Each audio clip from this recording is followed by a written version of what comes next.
Adelante.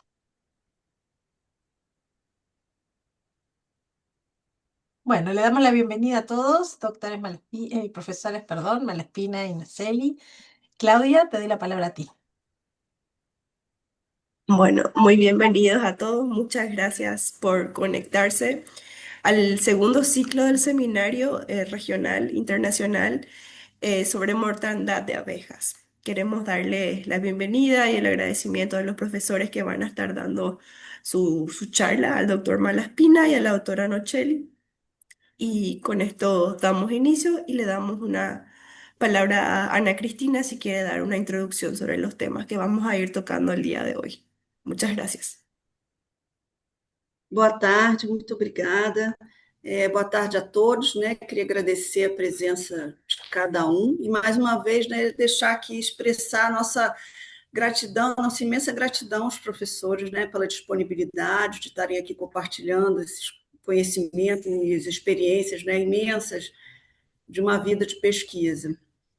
Bom, então hoje a gente vai dar continuidade às palestras iniciadas na semana passada e essa tarde a gente vai ter a oportunidade de aprofundar sobre o tema relacionado à sanidade apícola e meliponícola, né? Os temas que a gente que serão abordados hoje são a relação entre a apicultura, a meliponicultura, a conservação ambiental e a agricultura que queremos. Experiências brasileiras, coleta, armazenamento e transporte, análise dos resultados e monitoramento. Então, desejo a todos um grande evento, excelente evento. Muito obrigada. Muchas gracias, Ana. Adelante, profesores, por favor. Bom, muito obrigada pela oportunidade. É um prazer poder estar com vocês novamente essa semana.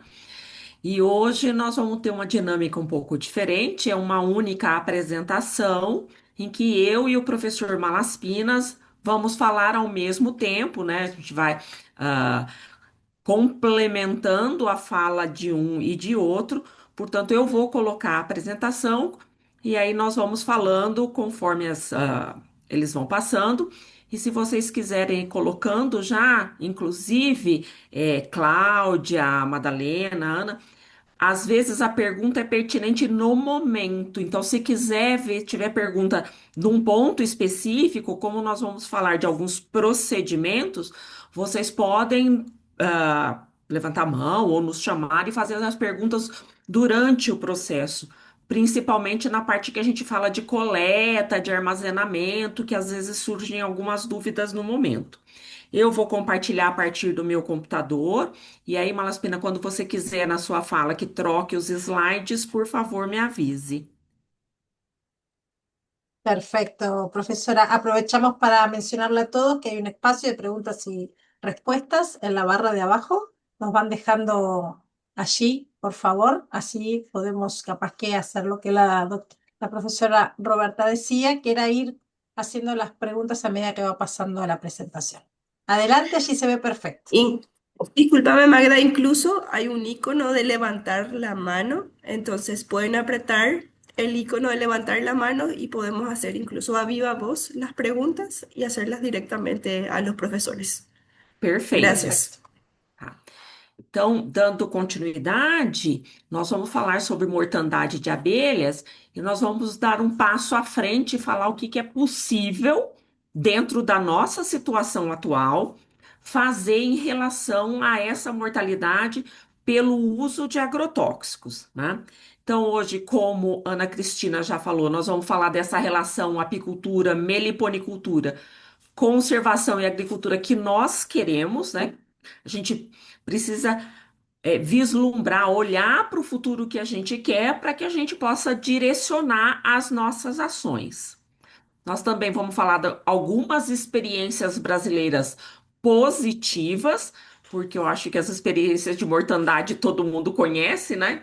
Então, o que que é possível, o que que nós já testamos. E nós vamos falar do que foi nos solicitado, principalmente, que é a questão de se houver mortalidade, como que a gente coleta, armazena, transporta para análise, o que que a gente faz com esses resultados e como deve ser um processo de monitoramento posterior, tá? Então, é lógico, e eu falo, tenho certeza que ninguém falaria o contrário aqui, que nós queremos uma relação harmônica entre a apicultura, a meliponicultura, conservação da biodiversidade e a agricultura.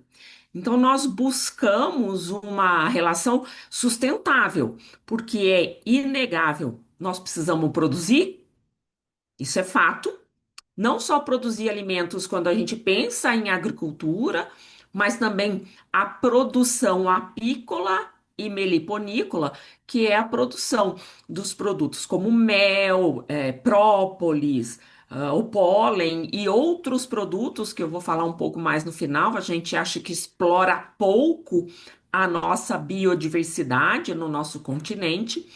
E é lógico que a gente precisa conservar as abelhas por uma série de motivos, por patrimônio genético, mas hoje a gente sabe da importância das abelhas, sejam elas nativas ou não, para a questão da polinização. Hoje os estudos mostram que a polinização ela é importantíssima na questão da produção de alimentos, inclusive para plantas não dependentes de polinização. Então nós precisamos ter em mente o que é que nós queremos para o futuro, qual é essa relação que nós queremos estabelecer, né? E para estabelecer esse tipo de relação, nós primeiro pensamos em olhar para evitar mortalidade. Porque quando a gente vai falar de mortalidade, nós já temos um problema na mão. Hoje nós temos alguns casos que nós desenvolvemos e trabalhamos com agricultores, apicultores e meliponicultores com o objetivo de evitar a mortalidade, tá? Porque quando ela acontece, nós já temos um problema em mãos. Quando nós fomos desenvolver esses projetos, nós vimos que nós tínhamos vários agricultores, apicultores e meliponicultores que estavam na mesma área, mas que eles não se conheciam, tá?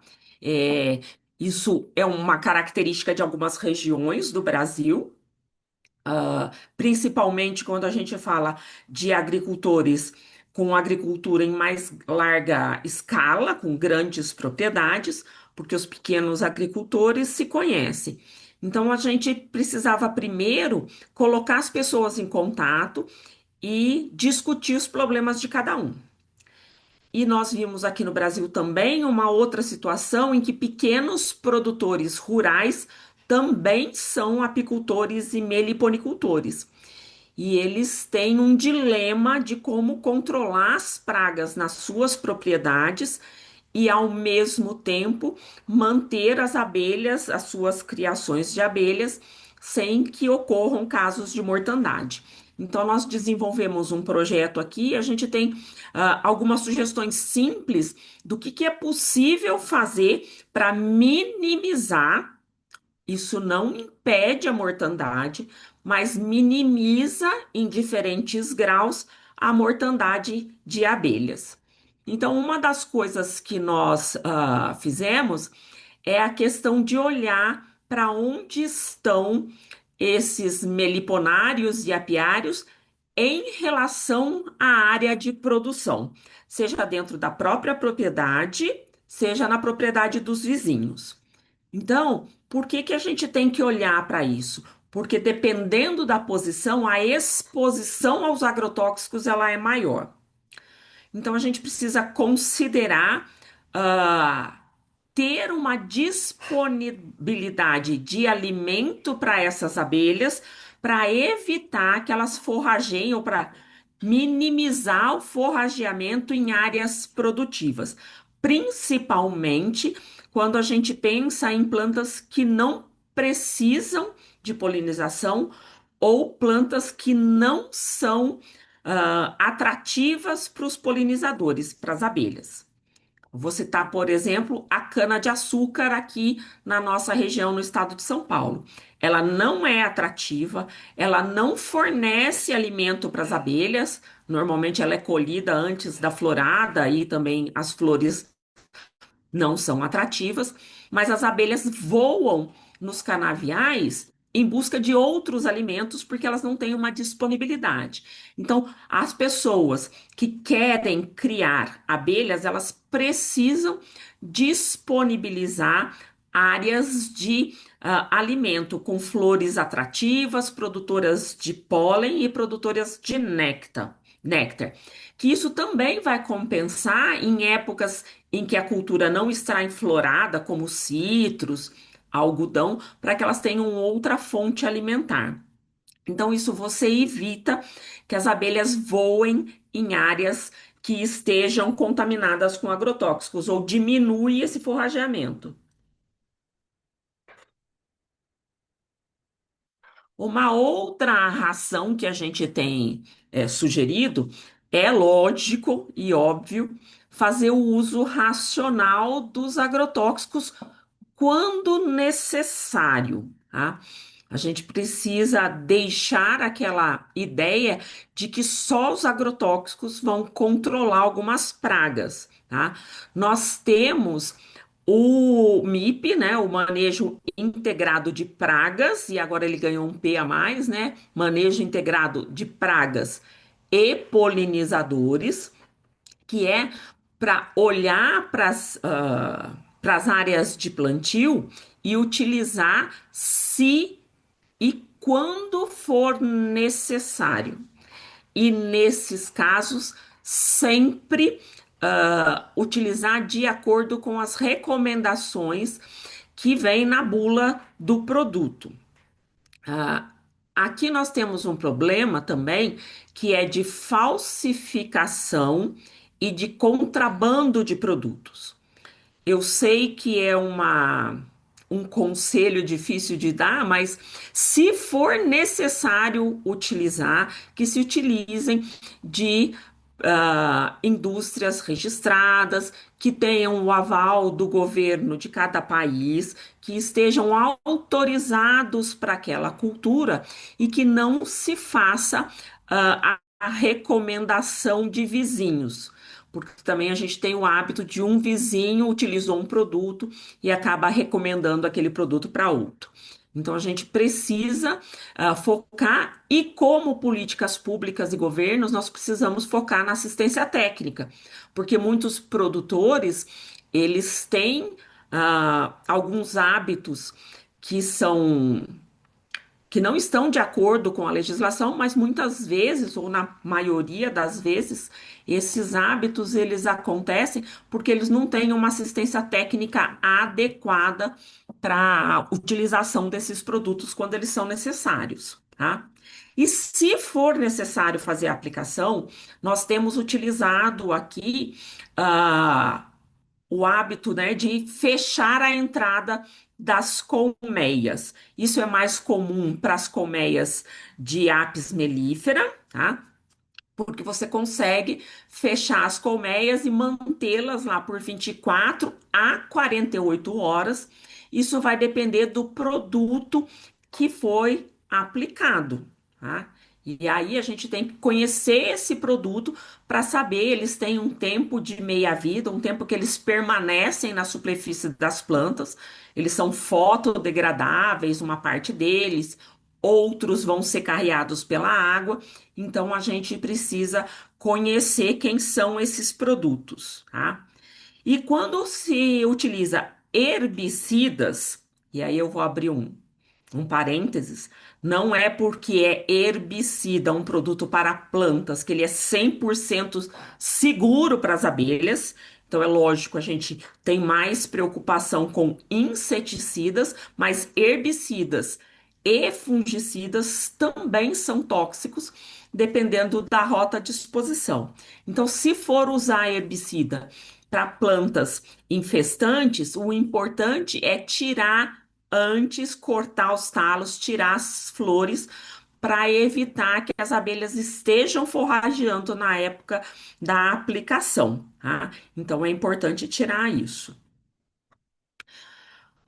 Outra coisa que é importante, se eu puder utilizar uma zona tampão, que a gente chama, né, uma zona de amortização maior das plantas que são atrativas. Cada país tem uma legislação das proximidades de áreas nativas de 25 metros ou de 50 metros, onde não se pode aplicar. Isso depende se tem curso d'água, do tipo de se é uma área de reflorestamento ou não.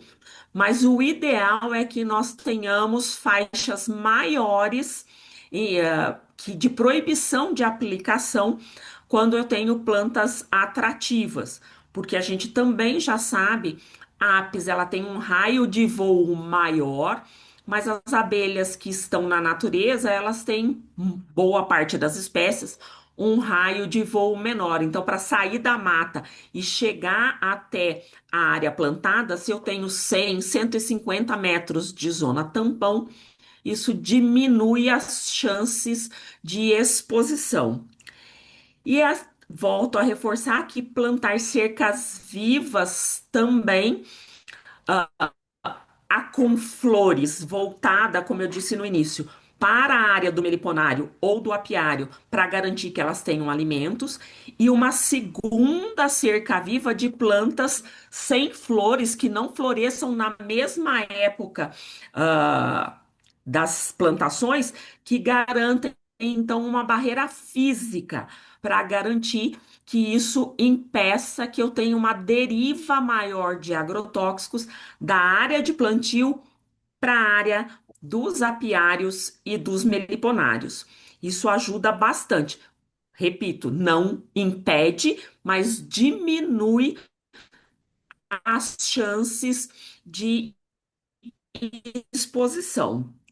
Porém, isso é um problema porque a gente precisa ter uma comunicação entre todos os envolvidos neste processo, tá?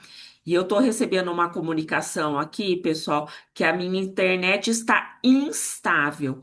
Se eu cair, por favor, No, por el momento se alguém te me escucha, hay avise solo pelo algunos momentos. WhatsApp. No Tudo estamos bien. bem? Sí, sí, sí, adelante. Tá. Se houver algum problema, manda uma mensagem para mim, por favor. Então, Perfecto. é importante que nós tenhamos uma conversa entre todos os envolvidos, todas as pessoas que estão presentes naquela área com suas atividades, o agricultor, o apicultor e o meliponicultor. Porque tem uma outra coisa que é importante: se eu tiver esse tipo de ação entre as pessoas que olham para isso como atividade econômica, eu também vou ter proteção das matas nativas que não podem se manifestar. Elas estão, aumento a proteção dessas áreas, garantindo uma proteção maior para aquelas atividades econômicas envolvidas. Então, nós precisamos que os vizinhos, que os agricultores, apicultores e meliponicultores se conheçam, para que haja uma comunicação entre os vizinhos. Pode ser hoje é mais fácil por grupo de WhatsApp, por um calendário de aplicação de comunicação via Google, para que as pessoas sejam informadas, que é a partir disso que foram desenvolvidas algumas propostas que o professor Malaspina vai contar em seguida. É importantíssimo isso, porque muitas vezes o que a gente tem visto, e infelizmente não é uma coisa só do Brasil, né? A gente vê isso em outros países, é que existe uma certa ah, briga entre. Então, parece que tudo bem, é um problema o uso de agrotóxicos, mas se o agricultor precisa usar, a gente precisa achar uma forma de comunicar isso para que esse uso seja o menos danoso possível e possa garantir a sobrevivência de apicultores e meliponicultores.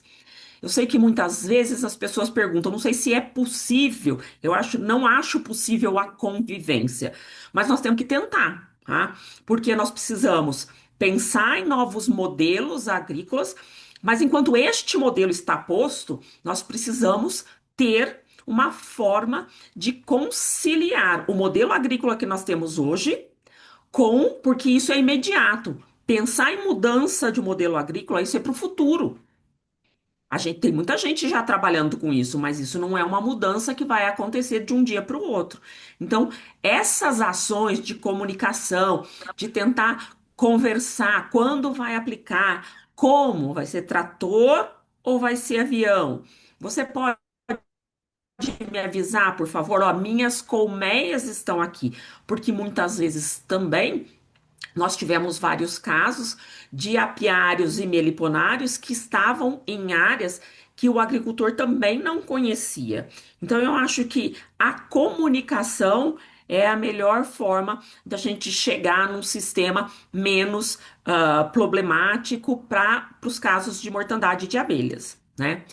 E a gente precisa. Ô, Oi, deixa eu fazer pode só um falar. adendo aí, aproveitar o gancho.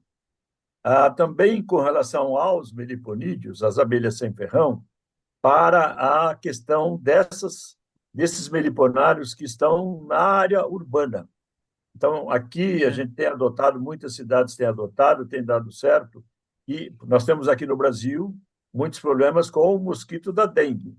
E você tem muitas aplicações de inseticidas para controlar os mosquitos nas áreas urbanas. E aí há muita mortalidade das abelhas, dos meliponários que estão dentro da cidade. Então, muitas cidades, por recomendação nossa, têm adotado um sistema de comunicação. Então, na semana que eles vão aplicar, a prefeitura vai aplicar os inseticidas num determinado bairro, eles avisam, distribuindo um folder que haverá aplicação. E, por conta da sugestão nossa, há um item no folder dizendo que quem tiver meliponários, abelhas sem ferrão, no fundo do quintal, dentro da cidade, para fechar as suas colônias por 24 ou 48 horas.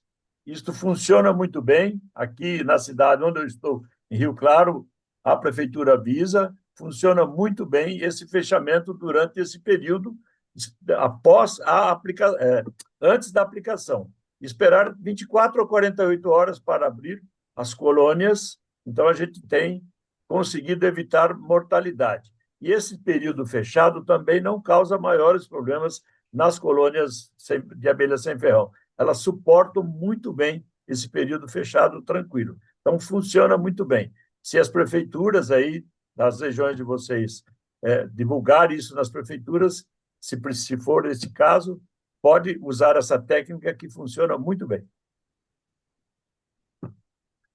E é lógico, cada um tem que assumir a sua responsabilidade. Então, todos os agricultores trabalharem dentro das boas práticas agrícolas e os apicultores e meliponicultores trabalharem dentro das boas práticas apícolas, porque isso tem a ver, tem relação com essa questão de exposição aos agrotóxicos, mas garanto também que com a questão da sanidade que vocês trabalham, o Manual de Boas Práticas Apícolas, garantindo que eu tenha colmeias mais fortes, mais tolerantes aos agrotóxicos.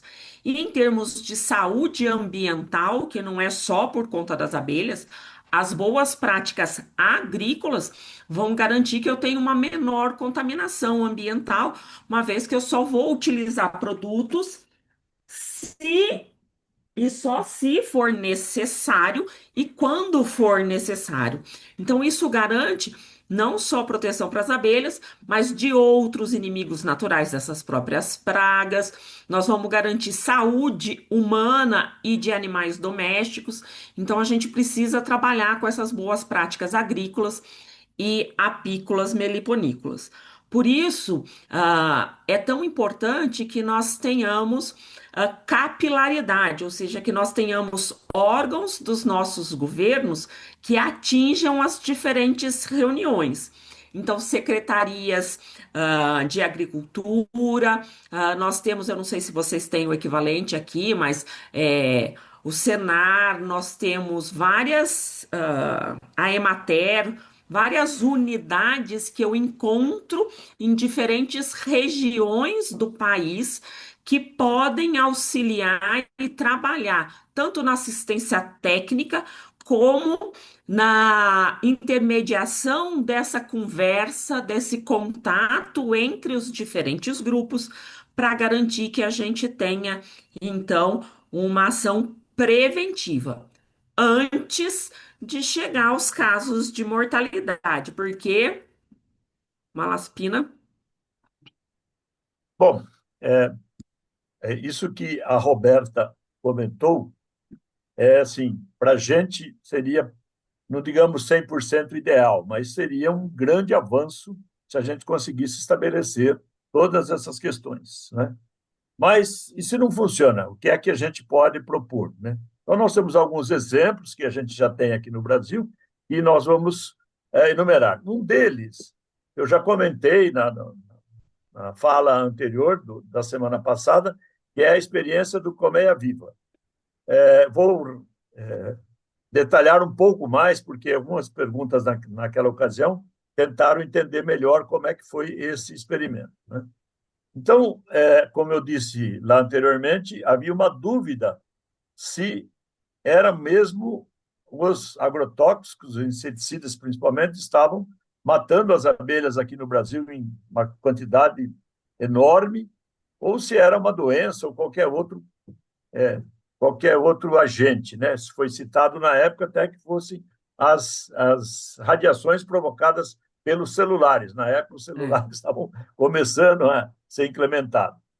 Então, nós propusemos fazer um estudo, um experimento científico, né? Um experimento mesmo, que durou 4 anos, e que foi chamado de Colmeia Viva.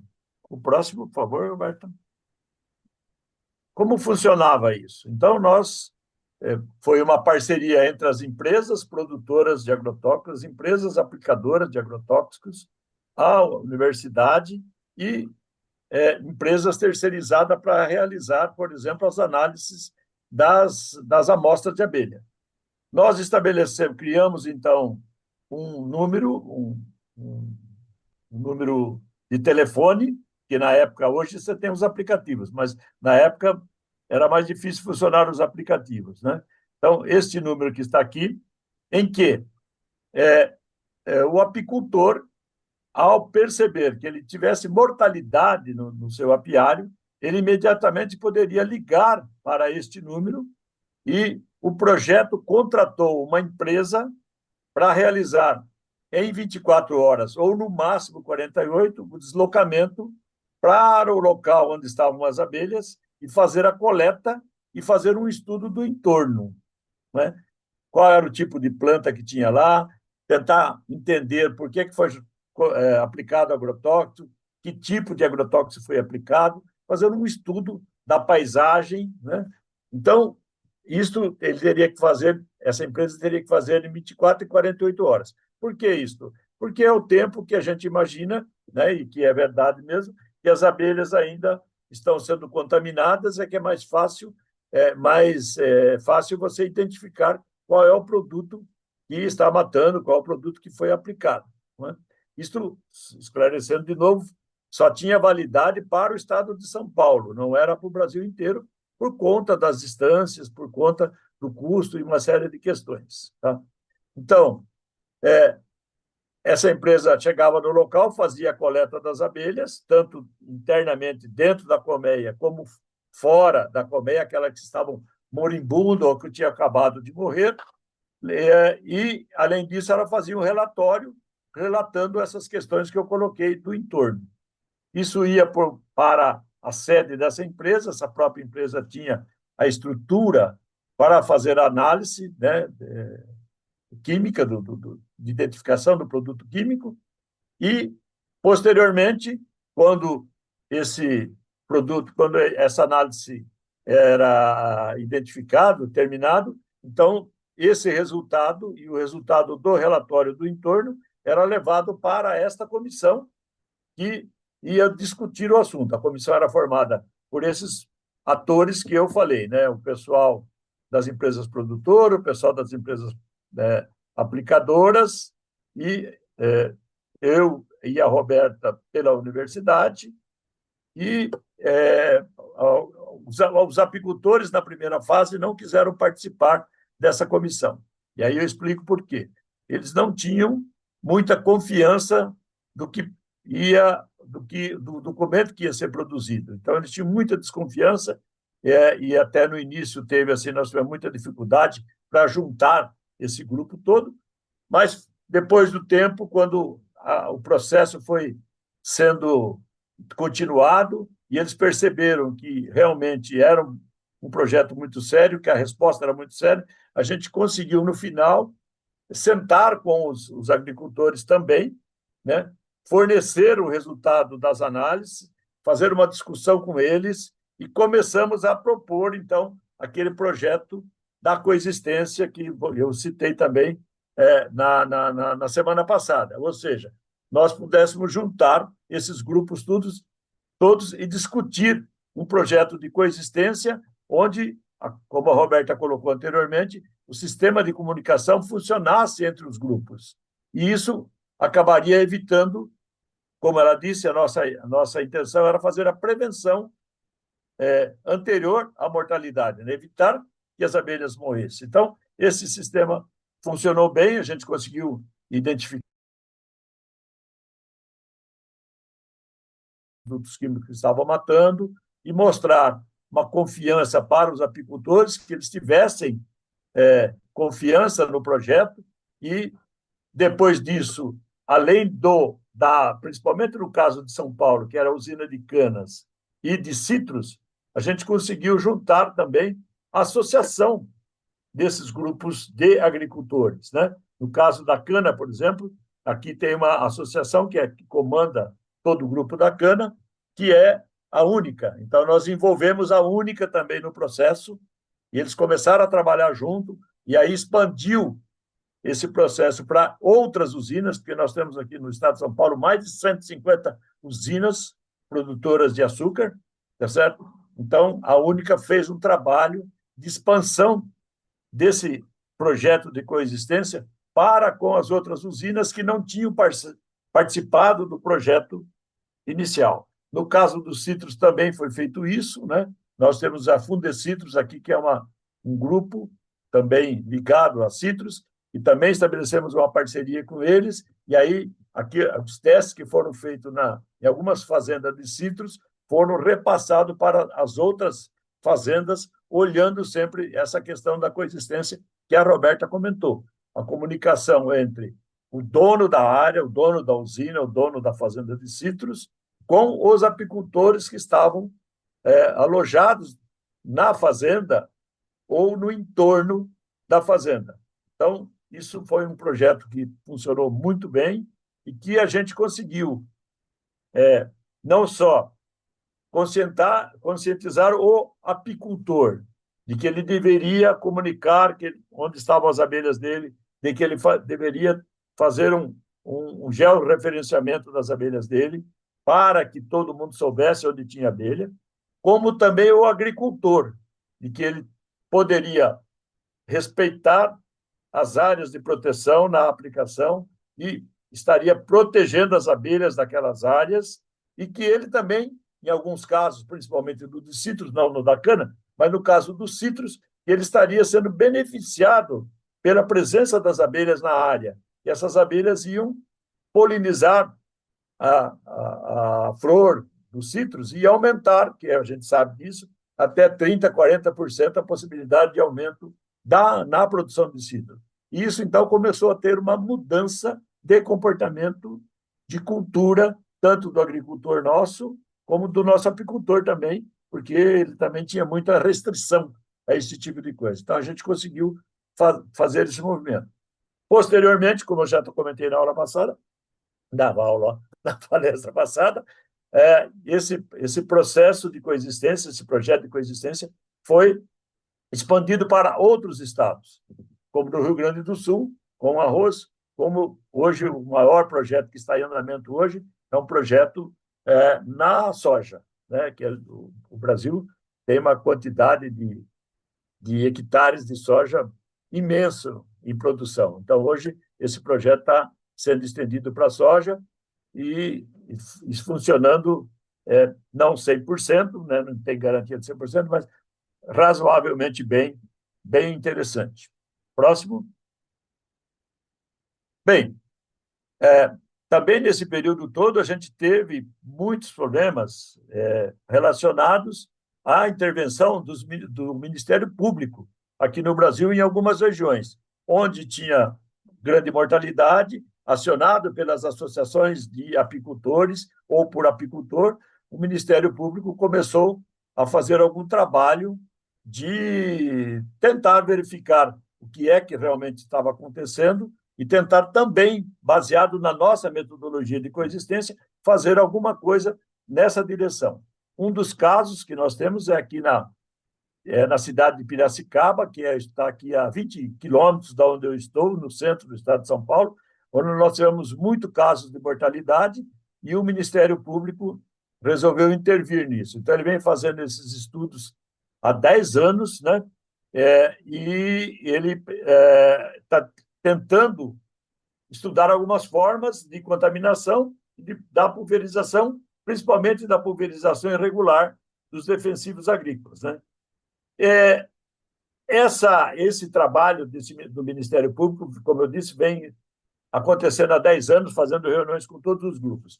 E nós vamos ter agora uma finalização desse trabalho no dia 27 de agosto agora, uma reunião já marcada, onde tem 21 agentes convocados pelo Ministério Público, entre eles eu e a Roberta estaremos lá, mas está convocado o IBAMA, as associações de produtores, as associações dos apicultores, a única, que é a associação que eu disse que é a Associação dos Canavieiros, a Fudecitro, que é a Associação dos Citricultores aqui do Brasil. Então, são 21 agentes que vão estar reunidos no dia 27, convocados pelo Ministério Público, para que a gente chegue num consenso e para que a gente estabeleça algumas regras baseadas nesses trabalhos que o Ministério fez, nesse levantamento que o Ministério fez nos últimos 10 anos.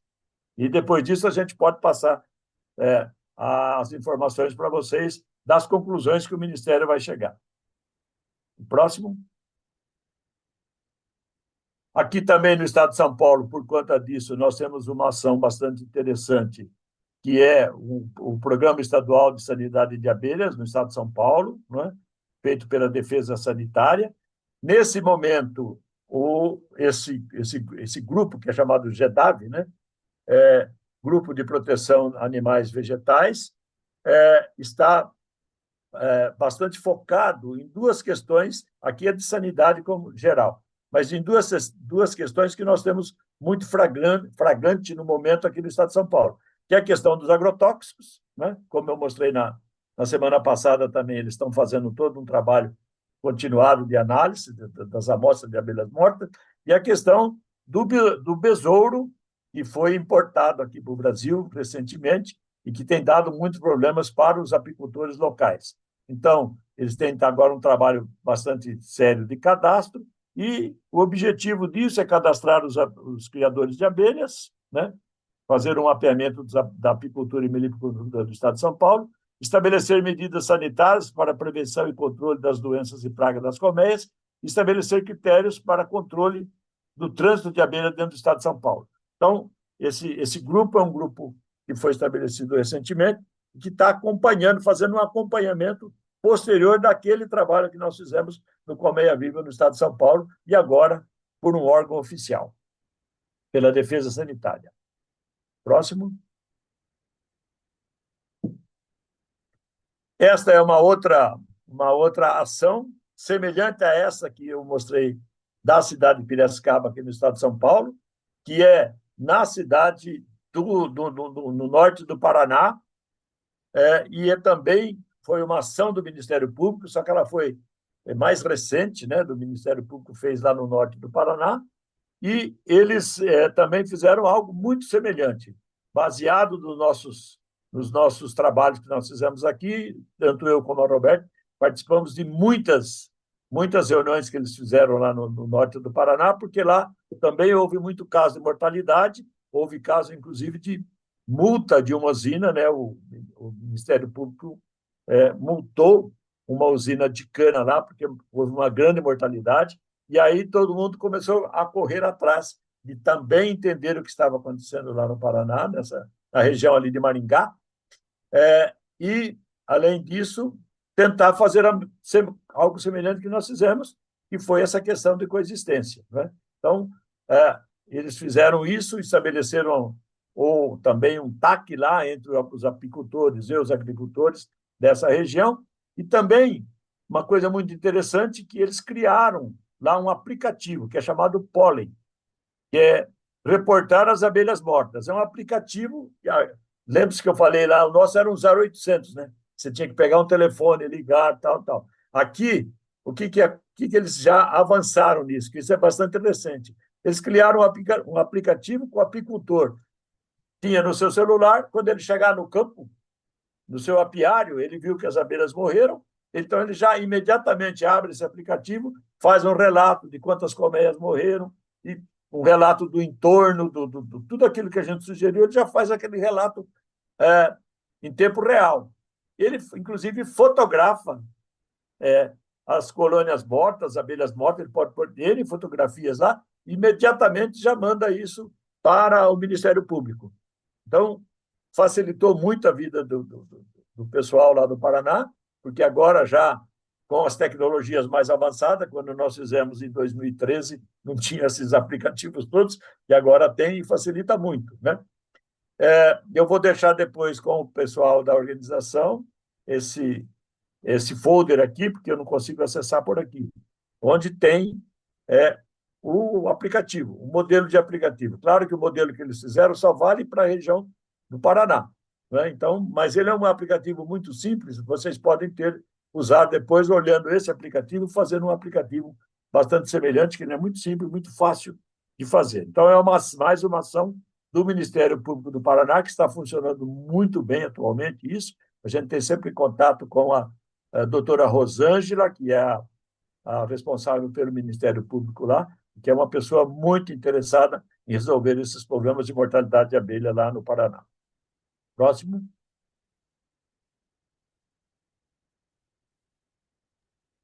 Desculpa, Malaspina, doutora Rosana. Rosângela, é verdade.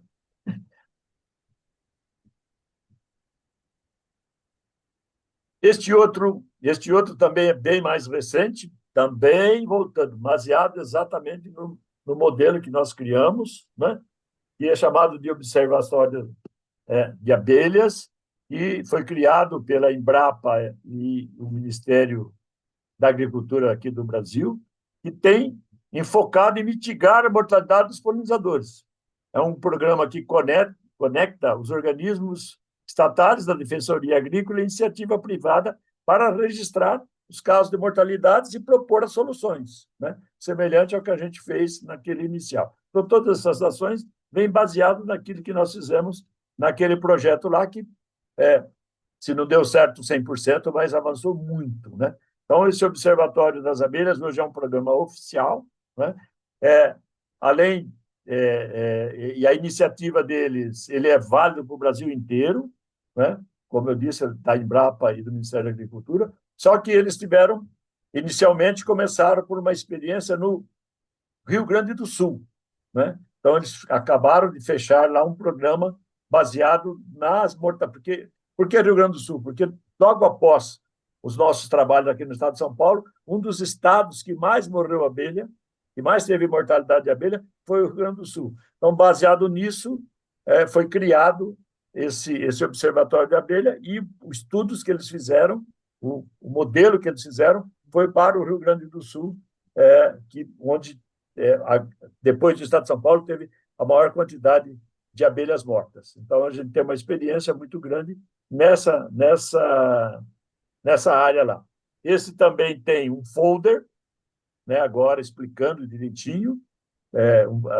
Quando a gente fala em folder, parece que é uma folha, duas folhas só. Esse tem 12 folhas, e a gente vai deixar também esse folder com o pessoal da organização, né, para que eles possam depois repassar. É aberto para qualquer pessoa, todo mundo pode olhar, copiar, ver o que foi mais interessante para vocês em todas as áreas, baseado nessa experiência também do pessoal do Ministério da Agricultura e da Embrapa Meio Ambiente. O próximo. Bom, e aí, pensando em todos esses projetos e esses processos que o professor Malaspina descreveu, todos eles estão com algumas pequenas diferenças, baseados no mesmo sistema de coleta, armazenamento e transporte dessas abelhas, para que a gente possa enviar para um laboratório quando há suspeita de envenenamento, é lógico, nós temos outras causas de mortalidade, nós temos doenças que vocês conhecem, mas de uma forma geral, quando a gente tem suspeita de envenenamento, o protocolo para coleta e envio, ele é o mesmo. Quando Roberta, nós... Oi. só uma coisa que eu estou lembrando. Nós temos aqui, é muito importante, nós temos aqui no Brasil pelo menos uns 4 ou 5 laboratórios privados que têm, que são competentes, que são capacitados para fazer essas análises, tanto da abelha como do mel e assim por diante. E temos também alguns laboratórios públicos também capacitados para isso. Desde a mortalidade, eles foram se capacitando, então a gente tem isso aqui no Brasil, que é uma coisa importante que precisa também, se não tem aí na região de vocês, é preciso que alguns dos laboratórios se capacitem para isso, para facilitar a vida de vocês. Então, esses processos, eles são muito semelhantes, é, nós desenvolvemos isso logo no início. É lógico que o ideal é que o próprio laboratório faça a coleta, tá? Por conta da experiência, como o Malaspina disse, nós temos vários laboratórios. Aqui na América do Sul, na verdade, tem alguns que não são nem originários do Brasil, são multinacionais e têm filiais nos países aqui da América do Sul. É uma questão da gente consultá-los. Então, nós temos essa coleta, mas devido às distâncias e que nós temos sempre que correr contra o tempo, nós temos métodos que eu vou mostrar para vocês agora para que os próprios apicultores ou meliponicultores ou pessoas que são das assistências técnicas, das associações, possam fazer essas coletas, tá? Então, tem algumas condições que são importantes, tá? Uma dessas condições é o tempo de coleta do momento da intoxicação até a detecção desse envenenamento. Por que que isso é importante? Porque nós sabemos que boa parte dos apicultores e meliponicultores não fazem visitas diárias aos seus apiários. Então, é muito importante que nós tenhamos um monitoramento frequente dos apiários. Aqui no Brasil, nós já tivemos casos de apicultores que visitavam seus apiários uma vez a cada 10 dias. E nesse caso, a gente perdeu já a janela de análise, né? Então, nós vamos falar um pouco do quanto que a gente precisa correr para isso. Oi, Madalena, quer? Roberta, sí, Sim, no, claro. tenemos una pregunta. Luciana, si querés abrir tu micrófono, puedes hacerla. Si no, yo la leo, no hay problema. Pero sería buena la participación. Ahí. Pode ser no final, para a gente não interromper o raciocínio, não precisa ser agora, não. Tá bom. Mas se Bueno, quiser, fica à vontade. ¿sí? Tá. Porque nesse caso, os apicultores sempre falam para a gente, mas eu não tenho condições.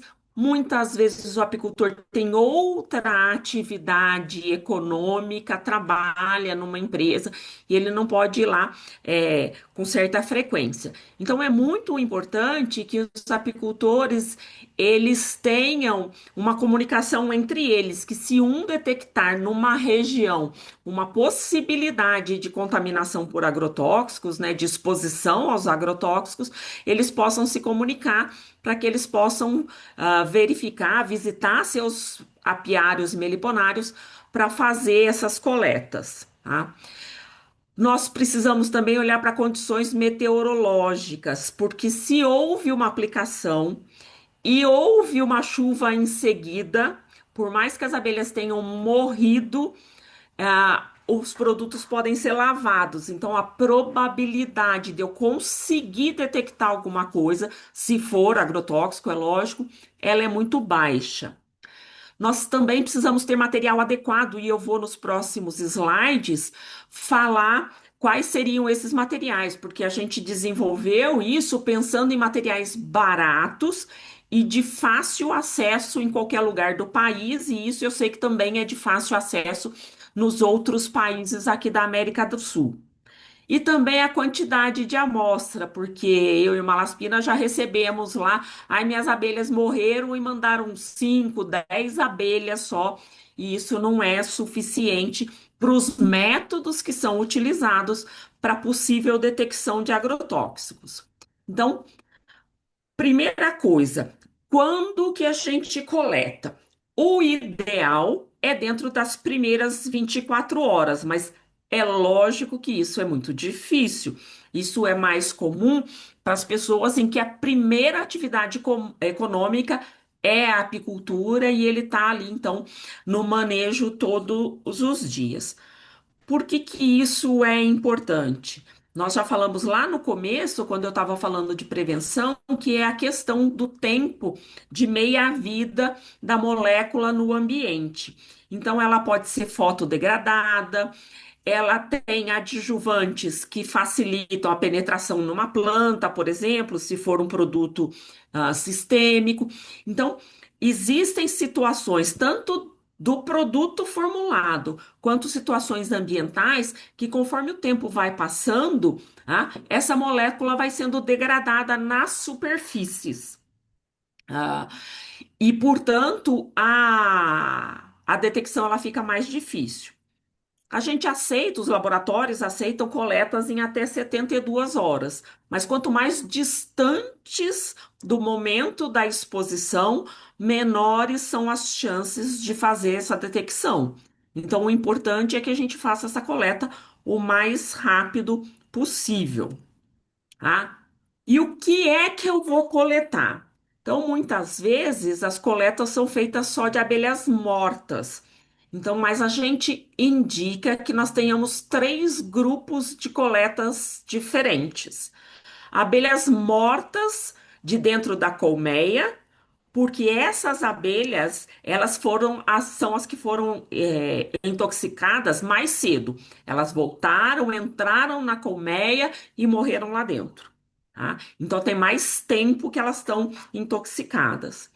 Nós também indicamos a coleta de abelhas mortas no entorno da colmeia, então na área do meliponário, no chão, no alvado, na entrada da colmeia, porque elas estão intoxicadas há menos tempo, né? Elas não conseguiram retornar. E também abelhas moribundas com sinais de intoxicação.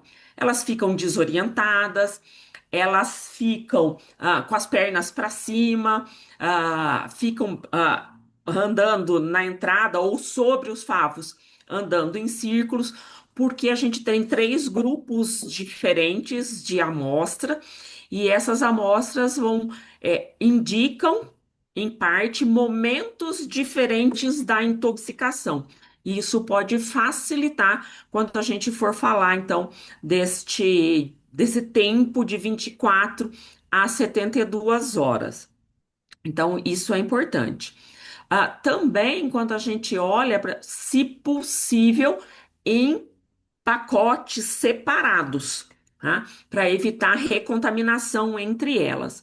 E a gente sempre pede uma quantidade de mais ou menos 50 gramas, que eu vou falar daqui a pouco como que a gente pode, sem uma balança, chegar nisso, tá? E para coletar, eu não posso chegar lá como o slide anterior mostrou, pondo a mão direto, porque tem a questão de ser uma intoxicação, e é lógico, o volume ele pode ser pequeno, não é nem tanto assim, eu vou me intoxicar se eu colocar, mas eu não posso danificar a amostra.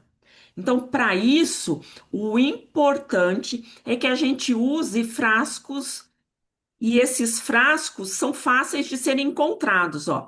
A gente tem aqui esse frasco, eu não sei se vocês conseguem ver minha seta, mas o frasco aqui, que é o frasco que a gente chama de coletor universal, que ele é encontrado praticamente em qualquer farmácia, tá? Esse aqui, que é à esquerda, a gente encontra muito em lojas de produto para festa, porque ele é utilizado para vender doces, mas eles têm que ser estéreis, eu não posso reutilizar. Ai, comprei uma bala, veio no pote, eu lavei o pote e vou reutilizar, porque isso pode interferir, pensando que plástico, ele absorve muitas das substâncias que são armazenadas lá dentro. Então é muito difícil a gente utilizar o plástico. E aí a gente vai utilizar também colheres que são encontradas em casas de festa também, que são descartáveis. Então são produtos baratos, descartáveis, né? E que eu encontro com uma certa facilidade em várias regiões do país. Então, esses produtos eu vou utilizar, ter sempre, para quem já tem o apiário, meliponária, tenham esses produtos disponíveis, guardados, sem utilização, né? Tem que ser produtos que eu comprei, não podem ser reutilizados, e aí eu vou deixar lá. Se houver, então, um caso de acidente de mortalidade, eu vou utilizar três desses potes para três grupos de amostras: mortas de dentro, mortas do entorno e as moribundas. Eu posso misturar de diferentes caixas, eu posso fazer o que a gente chama de pool. Pode, mas eu não posso misturar de diferentes amostras. Se eu for misturar de três caixas, então eu vou ter um pote com amostra de mortas de dentro da colmeia. Aí tudo bem, eu posso ter de três, quatro caixas. Eu não posso misturar de dentro com de fora, tá? Porque aí eu perco o tempo de exposição dessas abelhas. E aí, se eu não tenho abelhas que estejam em boas condições, porque dependendo do tempo de mortalidade, eu não posso coletar abelha em decomposição. Então, nós vamos coletar aquelas com características mais próximas de uma abelha recém-morta, tá bom? E aí a gente coloca, faz essa coleta e nós vamos etiquetar esses frascos. A etiqueta está nos próximos slides. E como a gente tem que armazenar em freezer, as etiquetas normalmente são de papel. Então, para isso, depois de etiquetar, nós utilizamos esses sacos aqui, que é a figura mais à direita, porque esses sacos também eu compro de rolo, são baratos, né? São aqueles sacos de colocar frutas, legumes que tem nos supermercados e vai impedir que o gelo molhe e borre a minha etiqueta, que é essa daqui. Porque quando esse material dá entrada, seja na sua Secretaria de Agricultura, na sua associação ou mesmo lá no laboratório, eles precisam ter essas identificações. Então, o nome do apicultor e o telefone para contato. Se houver nome no apiário ou meliponário, colocar esse nome, o endereço, né? O número da amostra e que tipo de amostra que é. Se são as mortas de dentro da caixa, as mortas do entorno ou as moribundas. O início da mortalidade. E aí você fala assim, mas eu não sei. Então a gente pode ter um início de mortalidade previsto. Ah, eu fui ontem, não tinha nenhuma morta, e hoje tem. Ou eu fui na semana passada, não tinha nenhum. Então a gente pode fazer uma estimativa da mortalidade e colocar a data de coleta.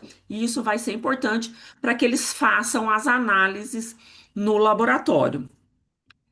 Outras informações que são importantes. Então, os dados climáticos, para a gente saber se, como eu disse anteriormente, se choveu ou não, tá? Se alguém verificou, visualizou algum tipo de aplicação nas culturas do entorno, tá? Isso é importante colocar essas informações. Quais são os cultivos do entorno? Por que quais são importantes? Nós tivemos muitos registros aqui no Brasil, nos nossos projetos, de produtos que mataram as abelhas e que não estavam registrados para aquela cultura.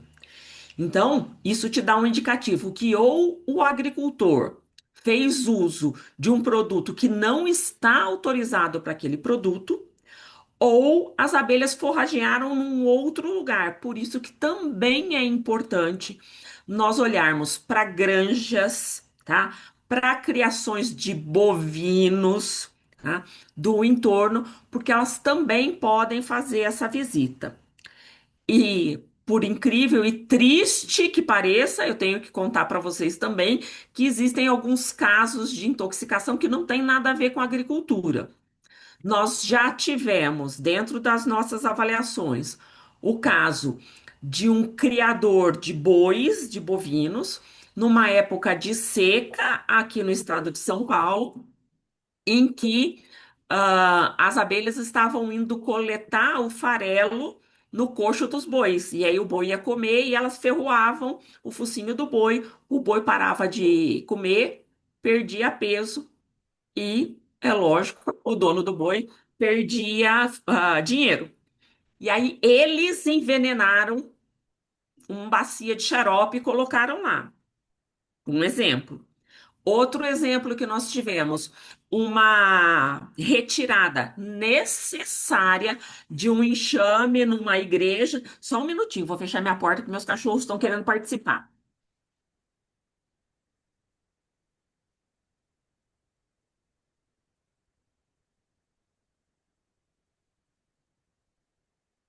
Nós tivemos também uma retirada necessária de uma colmeia que estava em uma igreja, ferroando as pessoas que frequentavam a igreja.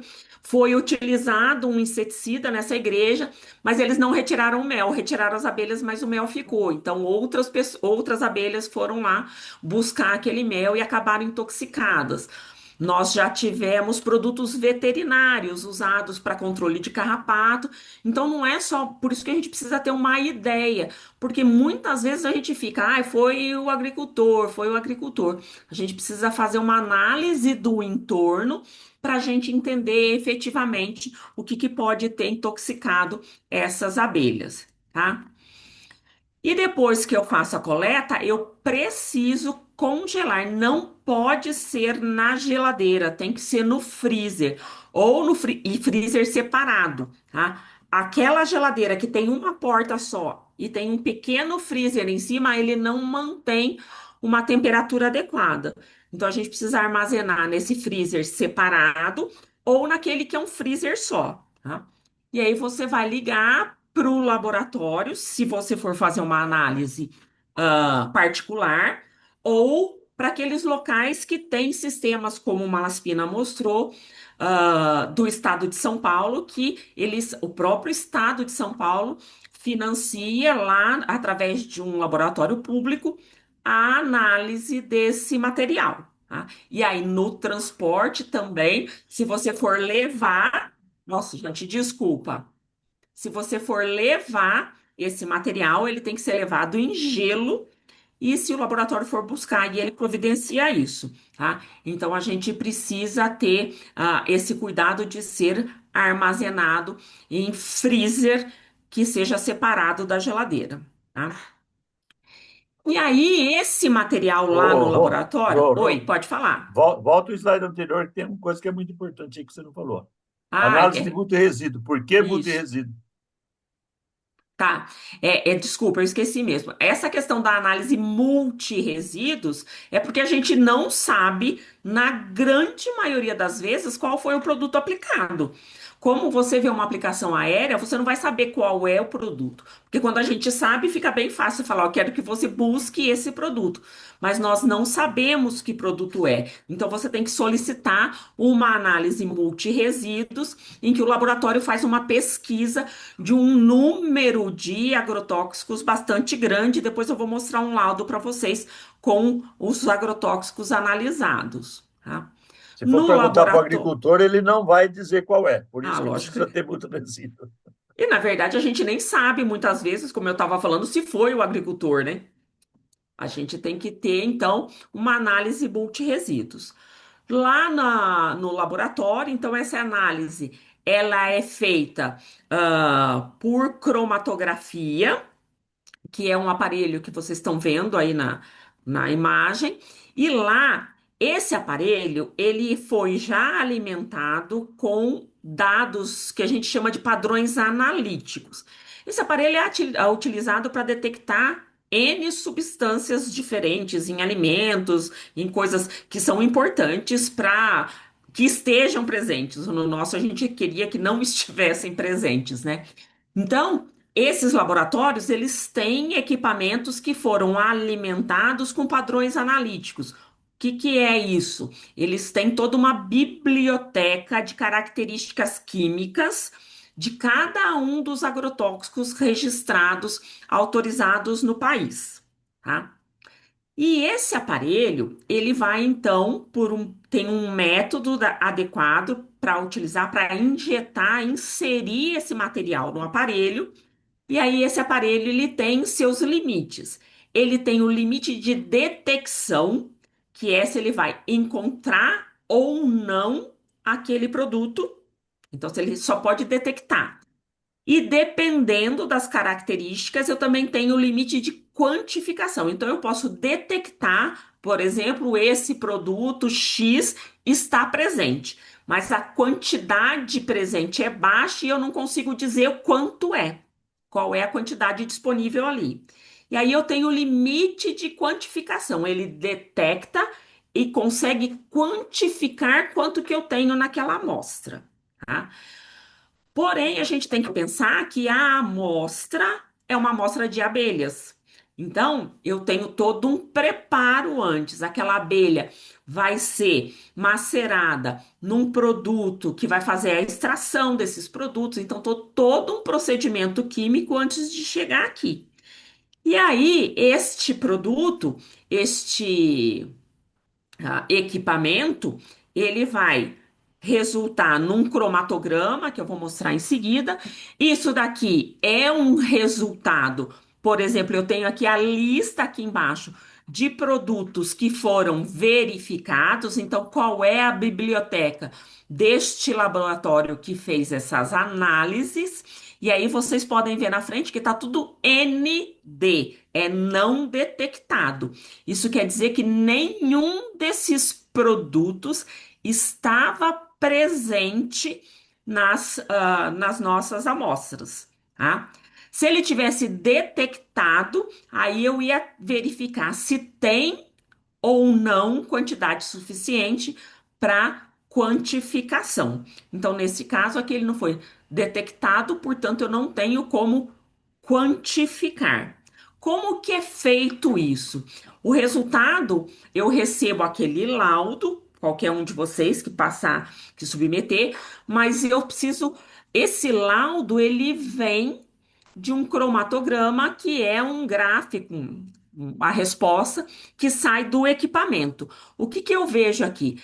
Os picos, tá? Então eu tenho diferentes picos e tenho a distância desse pico aqui no eixo horizontal, tá? Cada uma das moléculas, esses picos, eles são o resultado das características químicas dessa molécula. Então, dos átomos que a compõem, como que eles se ligam, qual a estrutura de ligação, se é em anel, se não é, se tem dupla ligação, tudo isso interfere, porque é como se fosse a assinatura da molécula. Então, cada molécula tem uma assinatura diferente que é caracterizada pelo tempo de expressão de elevação do pico.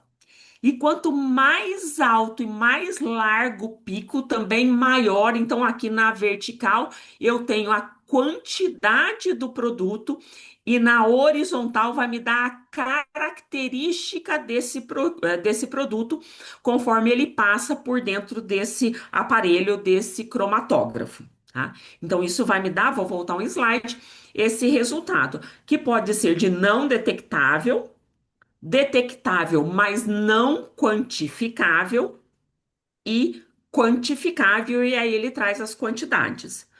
Quando essas quantidades vêm, normalmente elas são comparadas com a dose letal média, que é o valor utilizado para avaliação de toxicidade. E aí, você pode utilizar esse material de diferentes formas.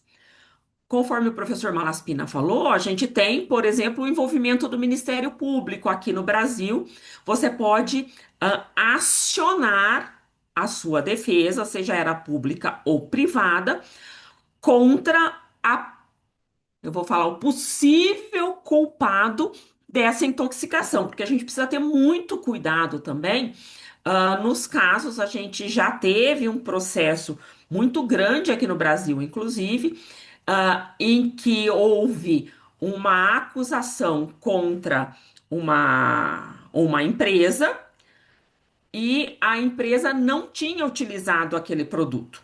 Então, a gente tinha uma empresa agrícola, mas ela não tinha utilizado o produto que estava naquele laudo.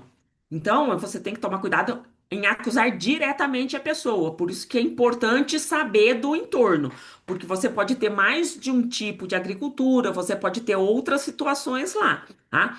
De qualquer forma, foi utilizado errado, tá? Porque essa mortalidade, ela é causada por uma exposição que não deveria acontecer. E na maioria dos casos que a gente relatou aqui, nós tínhamos o envolvimento de mau uso, e é lógico que o produto é um produto tóxico, tá? Se a gente for pensar, o inseticida é uma molécula desenvolvida para matar insetos, abelha e inseto, então a interação entre o inseto e esse produto vai ocasionar morte, então a gente precisa evitar a exposição. E falar assim, o produto ele é seletivo, ele mata a praga e não mata a abelha. Não tenho registro de nenhum produto que não mate as abelhas e mate só a praga. Não existe o produto 100% seletivo. Ele pode ser mais ou menos tóxico para determinado grupo de insetos, mas ele continua sendo inseticida. E como eu já disse, também existem produtos fungicidas e herbicidas que são considerados tóxicos. Eles podem ter uma toxicidade menor, porque têm modos de ação diferentes, mas ainda são tóxicos. Então, você pode procurar a justiça, e isso é um problema porque conseguir relacionar diretamente quem aplicou a causa da mortalidade é muito difícil, mas a gente tem esse caminho de tentar resolver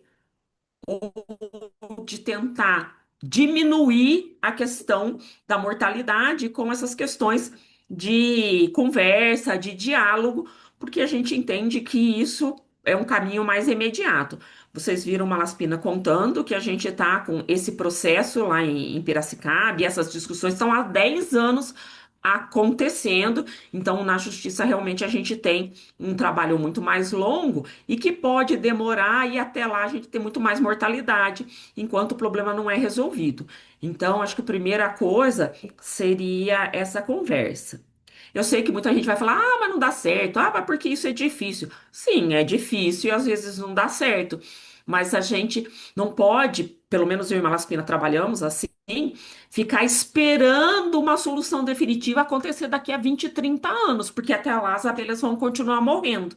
Por isso que a gente tenta algumas soluções que podem não ser 100% efetivas, mas que efetivamente têm diminuído a mortalidade das abelhas, né? E o que fazer, que é a principal pergunta depois da mortalidade, com as colmeias, com as caixas vazias? Infelizmente, elas precisam ser incineradas. Não pode haver reaproveitamento, porque a madeira absorve isso. Não pode vender a cera, porque a cera absorve o agrotóxico. Então, a gente, infelizmente, além de perder as abelhas nos casos de intoxicação, o apicultor e o meliponicultor vai perder as caixas também e os produtos. A gente não pode também aproveitar o mel, a gente não pode aproveitar o pólen. Infelizmente, tudo precisa ser descartado. Por isso que é tão importante que a gente tenha projetos de prevenção e daqui a pouco a gente vai falar de projetos de monitoramento, tá? Por quê? falar de projeto de monitoramento. O monitoramento, ele tem que surgir. Nós não temos monitoramento. Até neste momento, para falar da questão da gente ter um monitoramento de mortalidade, o fato já aconteceu. Até quando é que a gente vai ficar atrás de mortalidade? Só um minutinho, por favor.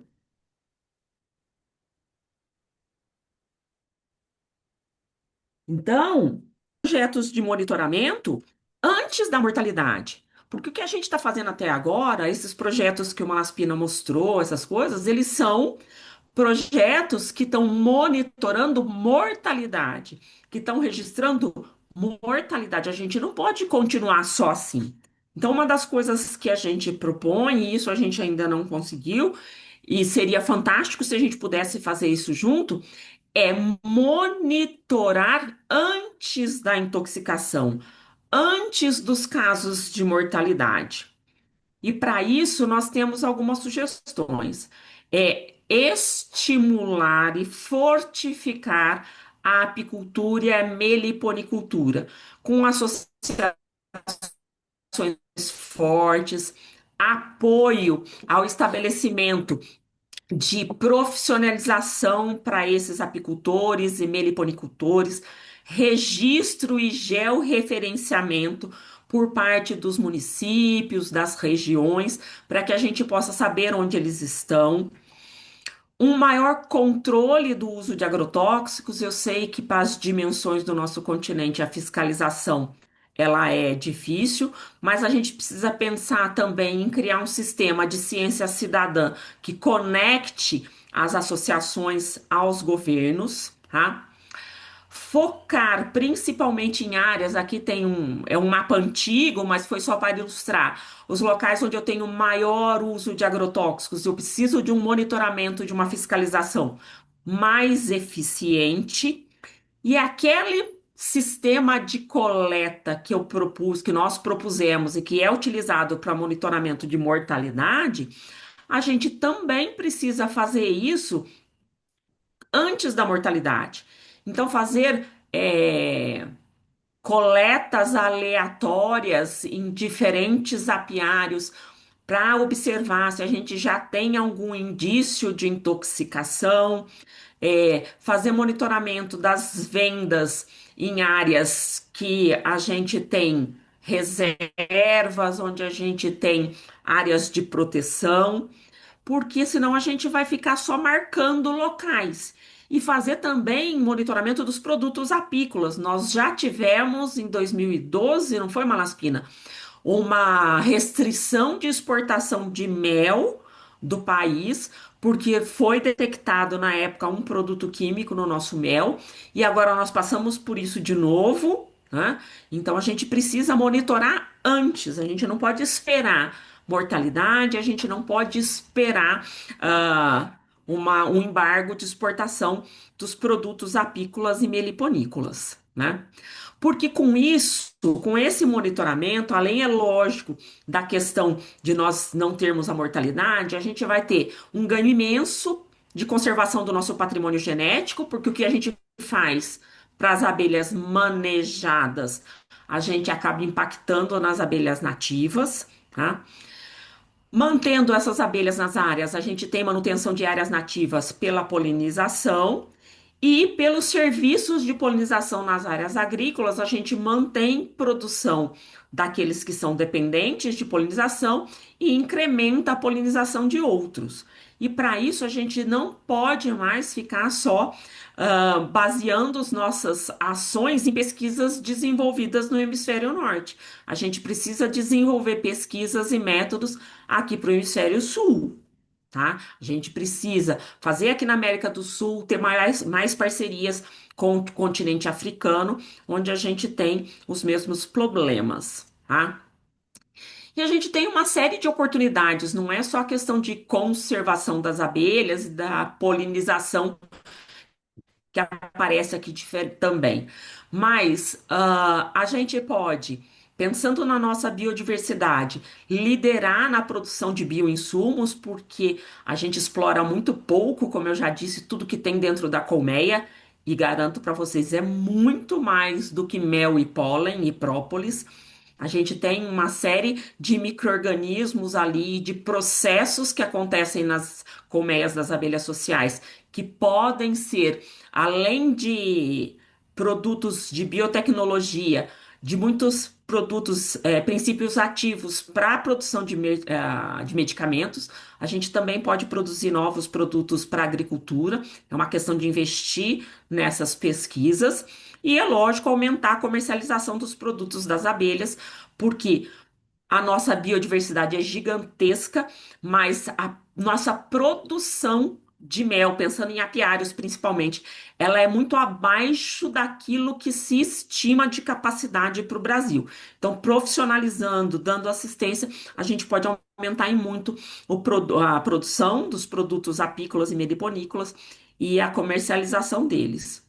Isso também pode trazer muitas oportunidades sociais. A meliponicultura, por exemplo, ela é uma atividade no nosso continente muito cultural de povos originários, né? E a gente pode estimular o crescimento dessa meliponicultura, dando uma maior assistência para eles, né? Tendo assistência mais pulverizada, a gente pode diminuir custos de produção de transporte, por isso a gente precisa de aumento da assistência técnica e a gente precisa ganhar visibilidade no mercado internacional, porque a nossa biodiversidade ela é importantíssima, não é só para a América do Sul, ela é importante para garantir a sobrevivência das gerações futuras, tá? Porque parte da nossa agricultura sustenta o mundo e depende da polinização e depende da manutenção das matas nativas. Se a gente for entrar nas questões das mudanças climáticas, a gente precisa de uma nova terça-feira.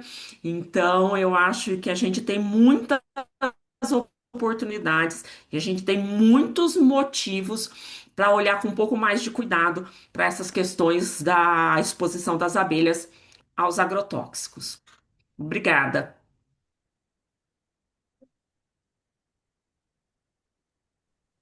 Bueno, muchas gracias, profesores. Un placer escucharlos. Con cada detalle que dan, se disparan muchas formas de poder empezar a trabajar de forma regional. Creo que todos compartimos Sim, en todos los países estas mismas inquietudes, unos en mayor o menor medida, pero como siempre decimos en el CBP, tenemos que estar todos en un mismo nivel de ahí hacia arriba y colaborar con aquellos países para que están sim. más por debajo de ese nivel, ayudarlos a fomentar. Quería comentar, nada, era un comentario, aunque valga la redundancia, de Eugenio Loureiro, que decía que aunque no haya mortandad de abejas, puede estar habiendo contaminación de los productos. Y eso venía a Sim. comentario de lo que estabas mencionando. Y ahora sí, le doy la palabra a Luciana, que quiere hacer una consulta.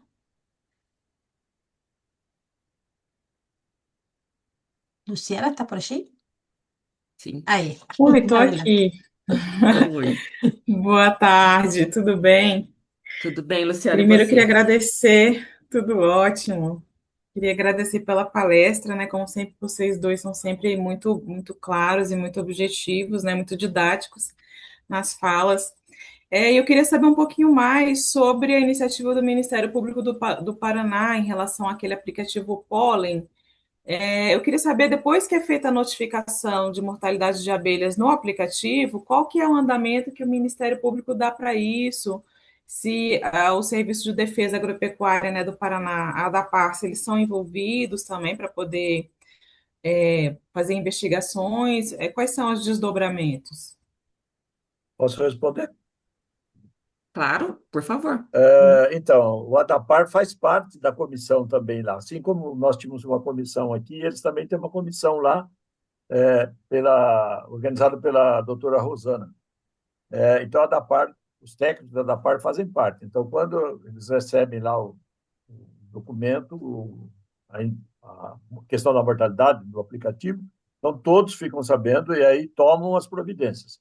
No caso, é, é feito a análise desse material, se for comprovado realmente que é o caso que aconteceu, um caso real lá, que foi uma usina que acabou matando as abelhas, ela foi multada, essa usina foi multada, os valores, até tem os valores, mas esquece isso.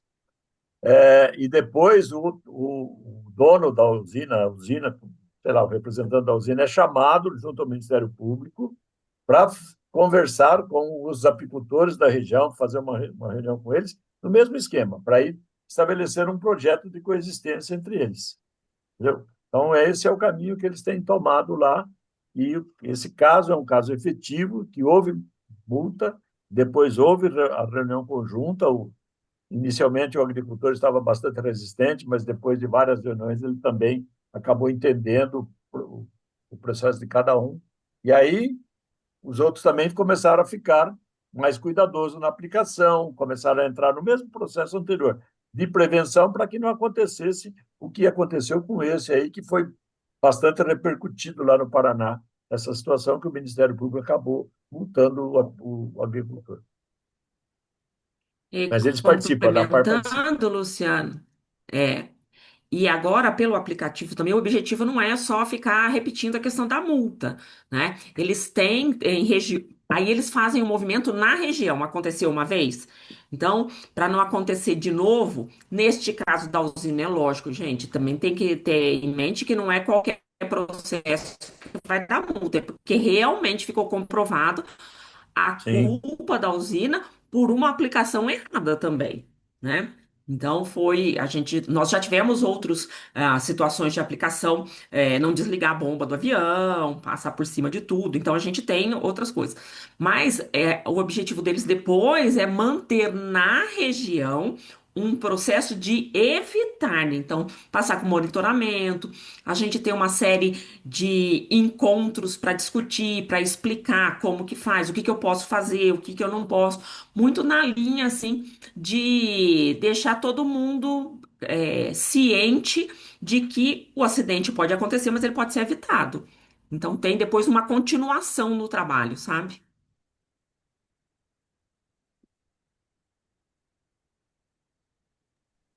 Perfecto, Perfeito, eu acho gracias. que eu Adelante, posso, Luciana, eu adelante. posso complementar, Madame? Sí, por Eu acho que favor. esse é o caminho mesmo, né, da gente utilizar principalmente as ocorrências, né, que lógico que a gente gostaria de evitar, né, a gente queria que não acontecesse, Sim.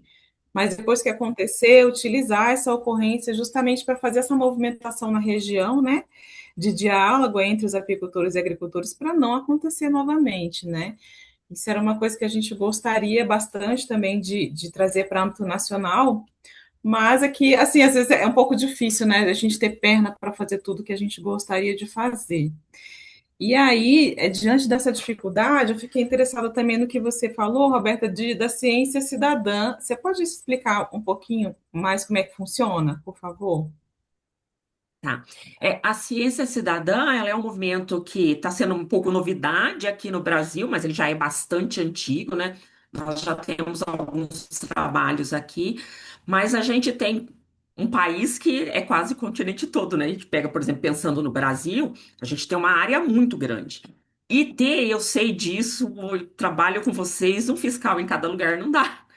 Então fica muito difícil da gente ter esse tipo. É lógico que eu acho que a gente pode melhorar em fiscalização, porque, mas eu sei da demanda, a gente sabe, passamos pelos mesmos problemas na universidade de falta de pessoal, por uma série de questões econômicas e políticas dentro dos países, não é uma questão nossa. Então a gente poderia utilizar, porque a gente tem várias pessoas que não estão dentro da área de pesquisa, mas poderiam estar, porque pessoas que são observadoras, pessoas que gostam de fazer registros. Então, é convidar, é construir, ou por meio de plataformas, de projetos. A gente tem dentro do Impol a nossa. Eu apresentei na semana passada lá, nós temos o eixo de ciência cidadã, né, comunicação com a sociedade, que é identificar em diferentes regiões pessoas que têm interesse em participar na coleta de dados, tá? Não é qualquer coleta de dados, tem todo um treinamento, o que que é que coleta, como que coleta, a explicação e a discussão da importância de dados que sejam fiéis e confiáveis, mas tem funcionado em vários lugares do país, tá? E em vários lugares do mundo como uma forma efetiva de coleta de dados. Porque coletar dados em laboratório, você se fecha nas quatro paredes, faz o experimento ali e registra tudo. Coletar dado de campo é uma coisa dificílima. Então, essa contribuição com dados, por exemplo, que não precisam ser dados muito sensíveis, mas eu posso coletar dados, por exemplo, da presença, quais são as abelhas que eu encontro aqui na minha área. Tem gente que fica fotografando abelha. Quais são as plantas mais visitadas? A gente tem feito, porque aí você pode indicar para todo mundo plantar aquilo lá e fazer um maciço que evite a visitação num local de pulverização. Mas eu também posso fazer os registros de aplicação, tá? A gente tem, por exemplo, tem todas as regras para aplicação, mas a gente tem aplicação ao meio-dia 32 graus, não pode. Entendeu? Então, pessoas que possam monitorar, falar, olha, nós estamos hoje, está aqui, você tem um aplicativo de previsão do tempo, tem lá tantos graus, vento, não pode estar acima de 5 quilômetros por hora, 32 quilômetros por hora, 32 graus de temperatura, meio-dia e 10 está tendo aplicação, fazer o registro. Então, porque aí é um indicativo de um lugar para eu monitorar se está tendo contaminação ou não antes da mortalidade. Então, assim, tem coisas, essa da ciência cidadã, eu acho que a gente pode criar uma corrente de cientistas. A gente precisa quebrar aquela coisa de que o cientista é quem está no laboratório, de jaleco branco, cabelo atrapalhado e língua para fora, como Albert Einstein aparece em todas as imagens. Então, eu acho que as pessoas fazem pesquisa todo dia, entendeu? Elas só não sistematizam. Então, tem muita coisa que dá para fazer. Por isso que, assim, eu reforço que a gente fica muito feliz porque a gente sempre quis fazer isso aqui para a América do Sul, porque a gente tem os mesmos problemas, as mesmas situações e, em boa parte, as mesmas condições econômicas e sociais. Então, eu acho super importante que a gente faça isso.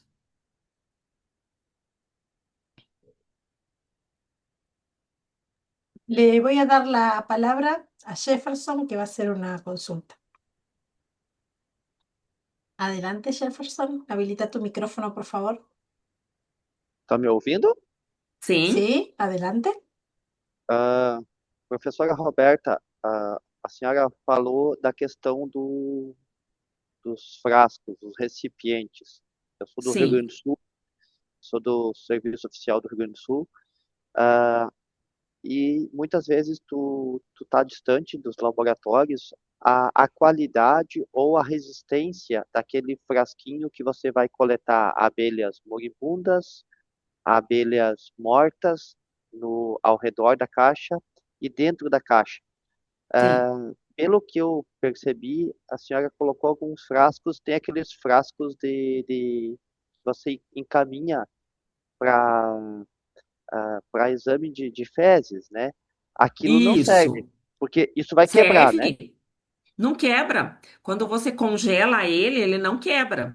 A gente usa e ele fica.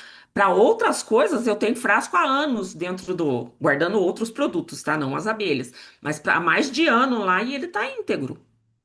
Ele não Porque, quebra. professora, Ah, a gente já coletou para outras enfermidades que usa líquido, que usa suave, que ah. usa e chegou no laboratório, o laboratório só queria matar a gente, porque chegamos lá, os frascos chegou todo quebrado, porque a gente Mas que. colocou, Ah, congelou, né? A gente sim. coletou e congelou e eles aí tinha que Não colocar aguentaram. gelo, tinha que colocar material reciclável e ele não aguentou. Como a gente teve que fazer colocar gelos recicláveis dentro do isopor, quando chegou no laboratório, chegou, chegou aos todo arrebentado, todo estragado. Daí a gente teve que fazer uma Tá. nova coleta, por isso que eu lhe perguntei. Não, ele aguenta, na verdade é assim, ó, quando você vai pôr dentro do isopor, dá uma folguinha para eles também. A gente costuma, sabe, pesquisador guarda tudo, né? A gente não tem dinheiro para pesquisa, a gente vai guardando.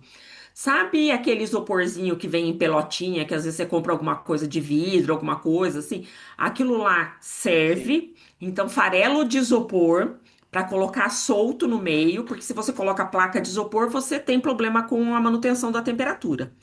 Ou espuma e coloca entre eles, se você precisar mandar para longas distâncias. Mas tem duas coisas que eu te digo. Tem dois tipos do coletor universal. Tem um que ele é mais duro de acrílico, e aí você encostou, ele racha. Tem um agora, que eu tenho visto na maioria das vezes, ele tem um plástico mais mole. E aí, se você pressiona ele um pouco, ele não racha. Aquele que é bem duro, que parece um acrílico, ele é pior para você utilizar. Mas, de qualquer forma, evitar de forçá-los dentro do coisa. Sempre, se você vai mandar, manda duas caixas e aí coloca outros materiais dentro. E essa técnica nossa de colocar dentro do saquinho, mesmo que ele quebre, ele não vai umedecer a amostra. Então, isso também protege a sua amostra. entendi. E manda congelado. Manda congelado. Se for muito longe, é difícil, mas o ideal seria gelo seco, tá? Mas eu não sei, o laboratório do seu está em Porto Alegre, né? Fui PVDF. É. Então, se for demorar muito, se você acha que vai demorar muito, o ideal seria gelo seco, mas a gente sabe que fornecimento e preço de gelo seco também não é uma coisa fácil. Em todo lugar que você acha, né? É. O Gelo que uma outra reciclável, no coisa. caso. Então, mas se for muito tempo de transporte, o gelo reciclável ele derrete, né? Derrete no sentido assim, ele esquenta. Uma coisa também que pode ser feito é a caixa de isopor de parede dupla, tá? Ou você já compra uma caixa de isopor com uma parede bem grossa, ou você compra dois tamanhos e encaixa uma dentro da outra. Aí aguenta Entendi. muito tempo. Tá, entendi. Perfeito. Obrigado. As ordens, imagina. Gracias, Jefferson, por tus consultas. No sé si alguien más quiere hacer algún comentario. Si no, Claudia, te doy la palabra. Luciana, adelante. Luciana. Eu de novo. Os colegas ¿Está não, bien? né, ¿Está bien? ¿Hay que Fica à já que eles aprovechar? estão vontade. tímidos, né, eu vou aproveitar a oportunidade. Obvio, Fica à claro. vontade. Em relação à interpretação dos laudos, né? Vocês mostraram para a gente lá um exemplo de um laudo multiresíduos, né? Aqui no caso do nosso laboratório que faz é o laboratório oficial que fica em Goiás, né? Em Goiânia. Então, realmente, como o colega falou, né? Às vezes a amostra vem do Rio Grande do Sul ou vem do Nordeste, realmente é uma distância longa. Mas essa dica foi ótima da caixa de isopor, uma dentro da outra, excelente, simples e Sim, efetiva. Mas a dúvida é, depois que o laudo chega, né? Vem geralmente uns números, né? Que representam a quantidade da substância que foi encontrada e o nome da substância. E aí isso. vem a dúvida, né? A gente vai basear em qual referência, né, para a gente se apoiar para dizer que aquele substância foi a causa da morte das abelhas ou não, aquilo foi de repente só um achado no exame, foi uma coincidência, não sei, não é uma mortalidade parcial, digo assim, né? Não está Tá. tão característico no campo que foi mortalidade 100%. Morreu parcialmente, né? Eu estou um pouco na dúvida. O que eu posso usar de valor de referência para interpretar os laudos? Tá. Tem várias coisas, depende do valor que você recebe. Nós já recebemos laudo de vou usar até entre aspas, resíduo na abelha, que era mais alta concentração do que aquilo que estava permitido na bula, tá? Então, eu acho que o primeiro fato é olhar quais as concentrações de bula permitidas, tá? Se está dentro disso. Existe um cálculo que é utilizado no registro, tanto para Anvisa, para humanos, quanto a gente usa para abelhas, que é a dose letal média, que é expressa, assim como pela Anvisa, no caso nosso, por quilo de peso, e no caso das abelhas, micrograma por grama de peso. Tá? E a gente pode usar esse cálculo de DL. Se ele tiver, porque a dose letal média é um valor que expressa uma dose ou uma concentração, vai depender da situação, que mata 50% da população. Por que 50%? Para considerar a questão da variabilidade genética. Nem pegar só os muito suscetíveis, nem pegar os tolerantes. Tá? Quando vai para registro, a dose autorizada para uso ela é abaixo disso, porque senão ela mataria todas as abelhas. Então a gente usa também que o resíduo ele sempre tem que ser muito menor do que a DL50, tá? Então a gente usa como referência. Para vocês do mapa, a gente não, porque a gente não tem acesso à monografia total do produto, né? Tem acesso restrito, mas vocês têm. Então, vocês podem olhar qual é a dose letal média. Mas se está acima da dose, está perto da dose, porque se aquela dose mata 50%, tá? Que está registrada lá, se eu estiver próxima dela, eu tenho uma possibilidade de mortalidade alta.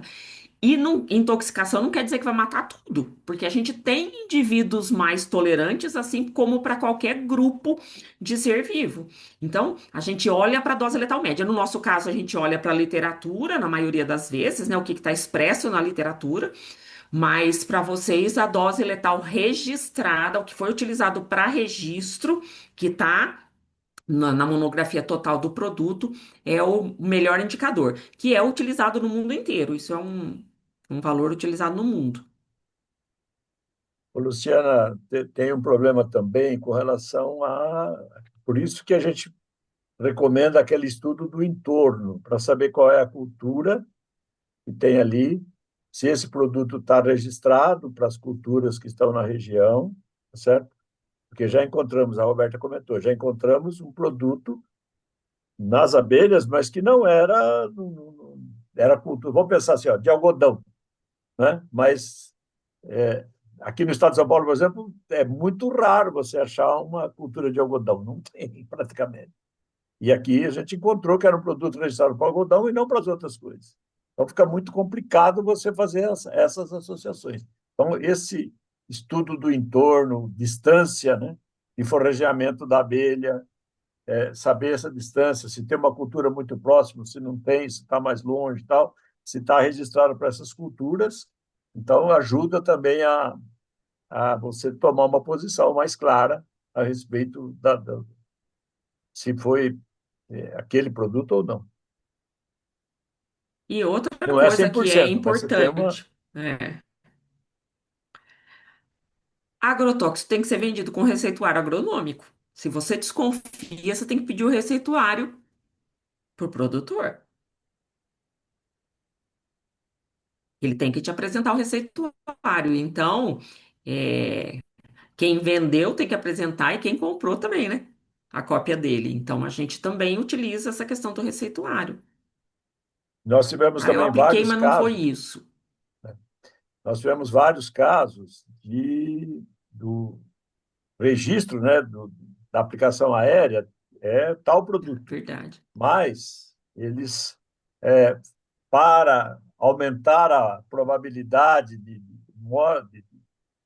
matar mesmo as pragas, ou também de outras pragas, né? Por exemplo, eliminar formiga no café. Então, eles adicionam outro produto, misturam os dois produtos, três produtos, e nós tivemos relato de agrônomo dizendo que num tanque de aplicação aérea tinha 14 produtos. Isso eu ouvi do agrônomo. Então, é bastante complicado essa situação. Mas, Porque a gente tem as regras, como para quase todas as coisas, né?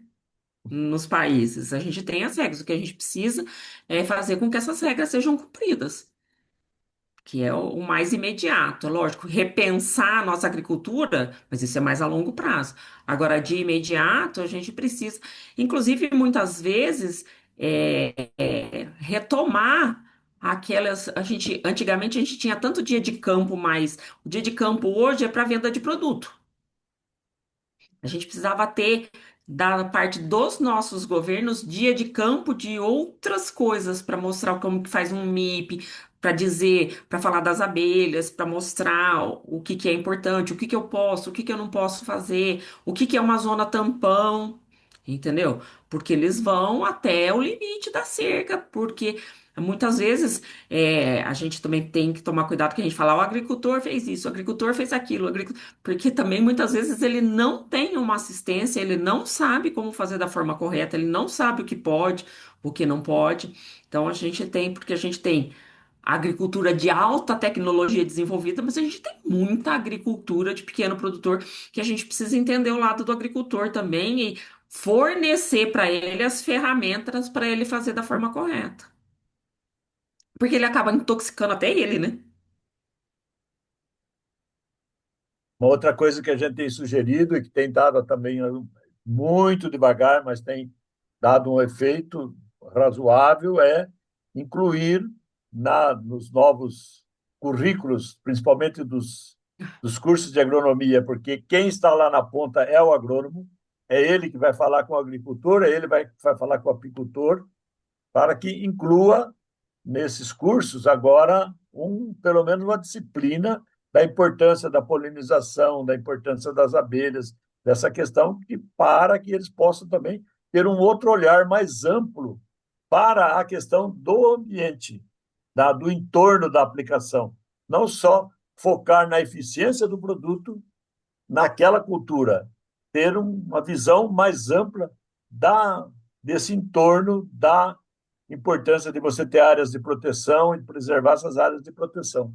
Acho que isso é extremamente importante. Então, algumas escolas já estão mudando, já estão incluindo uma disciplina, pelo menos voltada para isso, porque nós sabemos perfeitamente isso, e quem está na ponta é o agrônomo, ele que está lá na ponta e ele que define. Eu tenho um irmão que é agricultor e toda coisa que ele vai fazer no sítio dele, ele vai lá perguntar para o agrônomo como é que funciona. E o agrônomo, porque meu irmão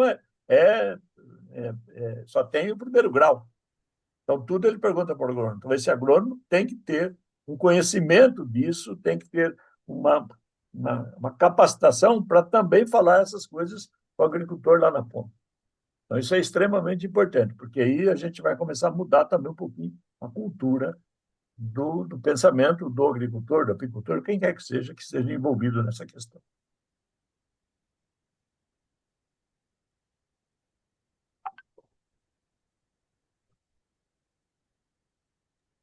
Perfeito, muito obrigada. Já dá para escrever um plano de ação aqui, só com esses, Com certeza. com essas palestras de vocês, né? Já temos aqui um monte de ações, né, que precisam ser implementadas e só realmente com a conjunção de diversos órgãos, né? Acho que nenhum sozinho consegue Sim. implementar tantas iniciativas, né? E agora na América do Sul também. É importantíssimo a gente expandir, né, essas coisas boas que estão funcionando no Brasil, né, e para a gente fazer essa parceria aí também.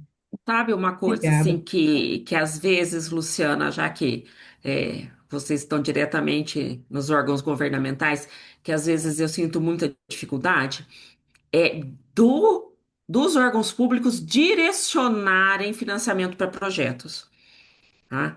Então a gente tem que, por exemplo, agora nós estamos tendo muito para IA. Então, a gente direciona muito dinheiro para projetos das coisas que estão, vamos chamar, na crista da onda, tá? Mas a gente precisa voltar a direcionar para a base, sabe? Porque a crista da onda não vai para frente sem alimento. Então, a gente precisa voltar a direcionar para a base, sabe? Projetos conjuntos, tem o Mercosul, aí o Mercosul para estabelecimento de uma agricultura mais sustentável. Isso está dentro do nosso Pronara, né? Tá dentro do Pronara, eu acho que tá dentro de outros governos também. A gente precisa direcionar pesquisas para uma agricultura mais sustentável, com uma produtividade alta.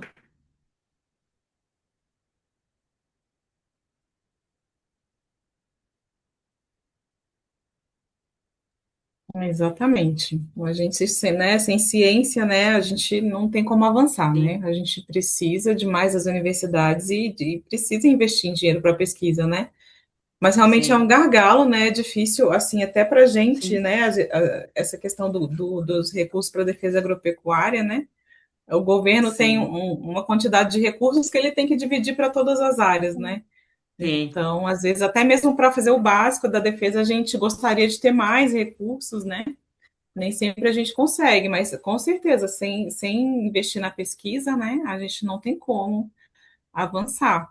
Mas aí, de repente, eu penso, então, como tem essa questão aí que você falou, né, que podem estar ocorrendo outros projetos também nos outros países, né, do Mercosul, que a gente está conversando, sim, de repente a gente vê quem tem essas informações, né, se tem alguma informação aí nos outros países que estão participando conosco, né, para a gente congregar essas iniciativas, né, ver onde que pode colaborar, né, onde que pode estabelecer parcerias, né, então, de repente, a gente, como sim, encaminhamento, né, para as próximas reuniões aqui nossas do CVP, a gente fazer esse levantamento, né, de informações, né, o que, que tem nas universidades aí dos demais países, né, e colocar em contato, né. sim, Totalmente. Y lo que siempre vemos en el CBP es poder hacer llegar la información, hacer llegar no siempre los mismos la información. Hablamos mucho de productores y a veces a los productores no les llega la información.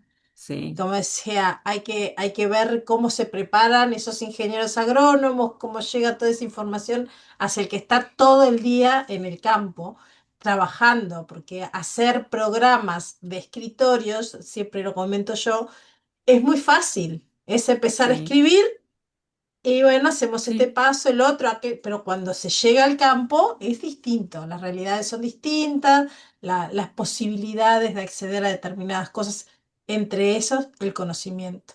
Por eso también desde el CBP intentamos hacer estas dinámicas de seminarios y de charlas, que ya les digo, en el chat están pidiendo una próxima, así que léanlo, están además de felicitando, pidiendo las próximas charlas. Así que vamos a tener que quedar en contacto. El grupo de Sanidad Apícola va a tener que ponerse a trabajar quizás en algún lineamiento que podamos cumplir nuestra secretaria técnica acá. Podemos capaz que armar algo que pueda ser regional. ¿Por qué no? Alguna directiva, algún documento guía para lo que se puede hacer a nivel regional, contemplando las características de cada país, ¿no? Pero en eso tratamos de trabajar en el CDP, de colaborar entre los países. Así que aprovecho también a contestarle a Jefferson que todos los materiales que se fueron mencionando van a estar disponibles, los vamos a hacer llegar. El certificado les va a llegar al correo, aprovecho ya para avisar al correo, lo dejé en el chat, al correo que ustedes se registraron en la charla y que esta grabación va a quedar en YouTube del CBP como la anterior para que la puedan repasar. Creo que no me quedó nada, Claudia. Creo que No, estamos gracias bien. Magda, creo que bastante claro. Ya nada más tenemos felicitaciones por parte de los participantes, a todos los profesores. La verdad que excelente. Quiero entender que no hubo muchas preguntas porque fue más que claro. La verdad que una uhum, explicación magnífica de todo, muy detallada y de vuelta proponiendo y demostrando todos los recursos y las iniciativas que está teniendo Brasil. Y sería muy interesante que esto se expanda, que llegue a a los demás países de la región. Imitar esto, ¿verdad? Porque es un tema apasionante y de gran importancia. Son unos pequeños animalitos que están luchando por el ambiente de la biodiversidad y vale la pena protegerlos, ¿verdad? Es un tema, de nuevo, como dije, súper interesante que los productores también deberían hacerles llegar esta información, como mencionó Magda. Así es que oportunidades para crecer y seguir avanzando en estos temas sobran. Entonces, de por ahí a futuro continuamos con nuestro ciclo de charlas, ¿verdad? Y nada más con eso agradecerle a todos los participantes que se conectaron. Estuvimos creo que cerca de 80 personas también hoy. Y por eso agradecerles de nuevo su participación. Muchas gracias. Muchas gracias, profesores, gracias a la coordinación de Brasil también. Y bueno, estamos en contacto ya, así que ya dimos un paso, estamos más cerca. Muchas Nós que gracias a agradecemos, todos. gente. Así es. Muchas gracias. Saludos. Hasta luego. Gracias por Adiós. todo. Nós que agradecemos. E se precisarem de alguma coisa, não Estamos à hesitem disposição. em chamar a gente. Nós estamos aqui para isso. Muchas Muchas gracias. gracias. Muchas gracias. Hasta luego. Tengan Luciana, se buena precisar tarde. alguma Chao, coisa no chao. Ministério, Tchau. chama a gente. Tchau, Muito gente. obrigada. Muito obrigada.